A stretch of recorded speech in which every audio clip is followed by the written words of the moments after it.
Hello, I am Christina Hansen, Cameron School Principal.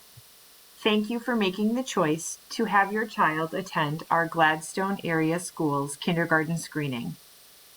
As you sit and you wait and wonder about what is going on and how your child is doing during their kindergarten screening, you might have some questions or ideas about whether or not your child should be in kindergarten or readiness. So here are some things for you to think about for your child. So one of the misconceptions that we often find with parents is that we think about kindergarten as what it used to be. When I was in kindergarten, we still had nap time. And the expectations for kindergarten are so significantly different than they were 10 or even more years ago. So I mentioned earlier nap time. There is no nap or rest time built into the kindergarten day. Many people, when they went to kindergarten, did half days or every other day or a Tuesday, Thursday or a Monday, Wednesday, Friday.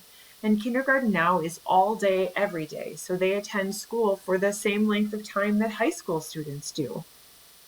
Kindergarten also now has an academic focus. So by the end of kindergarten, students should be reading.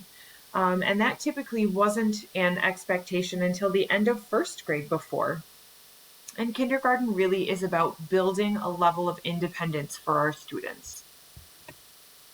So you might be wondering, is your child ready for kindergarten? And so these are some things that we'd like you to consider as you wait to make the decision about kindergarten or readiness. So if your child is ready for kindergarten, in the area of self-care, can your child put on and take off his or her jacket independently?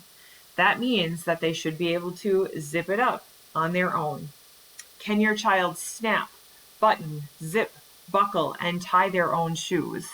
And if they can't tie their own shoes, that's fine, but then we ask that they come with either slip-ons or Velcro shoes. In the area of social skills, and this is an area that will most likely impact your child the greatest. If they're a little behind or they're not quite where we would like to see them be for kindergarten. So can your child listen and follow two-step directions? So if you tell them, go brush your teeth, then flush the toilet, can they follow those two different directions without having to be reminded several times? Can your child cooperate with other children? A big part of the kindergarten day is being able to work with a partner or in a small group. So can they cooperate with other children? And also, can your child sit for short periods of time? So we're not saying that they need to be able to sit for 30 minutes or an hour, but 10 or fewer minutes without the need to get up or to run around. So again, those social skills are hugely impactful on whether or not your child can attend that kindergarten instruction, because there's a lot that goes on in that kindergarten classroom. Other things for you to consider as you wonder if your child is ready for kindergarten or not. Those intellectual skills. So can your child sit and listen to a story? Can your child say and write his or her first name and identify the letters that are in his or her first name? Can your child identify some upper and lowercase letters out of sequence? So being able to sing the alphabet song is great, but if you showed them the letter M, could they say, that's an M. M says And can your child recognize rhyming words? So it's great that they know that cat and bat rhyme, but could they say, oh, cat and bat rhyme, and oh, rat rhymes with those words? So it's not only being able to identify if words rhyme or not, but to be able to add to the list of rhyming words. And then in the area of some fine motor skills, can your child hold and use scissors and a pencil appropriately? So not that fist grip on that pencil or not using two hands for scissors, but can they use them or hold them appropriately and then use them correctly? So what do students do in kindergarten? Well, there is a lot of story time, and so they are sitting and listening to stories.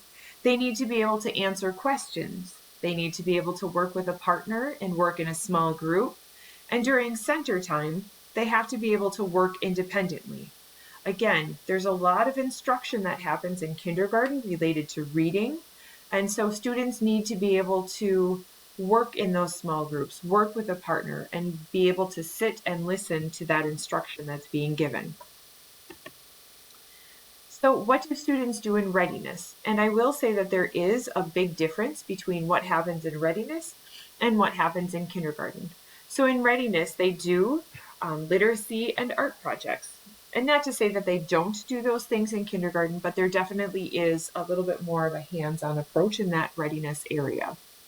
Students in readiness also do some literacy centers, they do play centers, they work on phonics, so letter identification, writing the letters, learning the sounds, learning some sight words. But again, in kindergarten, it's that much more intensive. It's that much more academically focused. In readiness, they also work on colors and patterns, and they do some math. So number recognition, being able to count objects with one-to-one correspondence. So pointing to 3 dots and being able to count to each of the dots and say 1, 2, 3, rather than just point to some objects and guess at a number. The decision to place your child in readiness or kindergarten is a big decision, and we ask that you consider some of the information from this video, and then also to listen to the information that the teachers share during your closing interview at screening. So listen to where your child's skills are as identified during that kindergarten screening, and then listen to the recommendation and carefully consider what the teachers have said and what their recommendation is for the future. If you have any questions, please feel free to email me. My email address is khansen, Hansen, at gladstone.k12.mi.us. Thank you. We look forward to having your student at Cameron.